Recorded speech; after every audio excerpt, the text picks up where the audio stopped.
I am the Tofu Golem. Please enjoy the video. In this video, I will show you how to remove Subaru Outback headlights. First, ensure your vehicle is parked on a flat, stable surface with the parking brake engaged.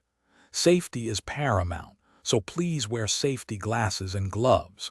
You will need a few basic tools, including a 10mm socket, a ratchet, and a trim removal tool. Having these ready will make the process much smoother and quicker for you. Now, let's get to the headlight assembly. You'll need to partially remove the front bumper cover.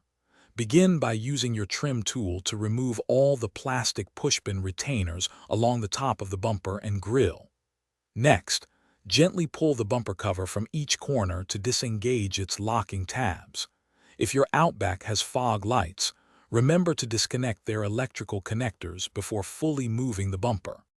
With the bumper moved aside, you can now access the headlight assembly itself. You'll find approximately 5 to 7 10mm bolts holding it in place.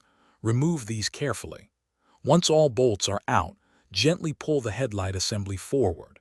This will give you enough room to reach behind and disconnect the main electrical connector by pressing its tab and pulling it free.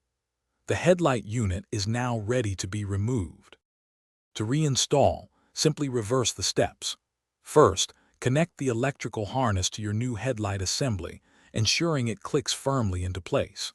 Then, carefully position the headlight and secure it with all 5 to 7 10mm mounting bolts. Reattach the bumper cover, making sure all plastic clips and pushpin retainers are properly seated.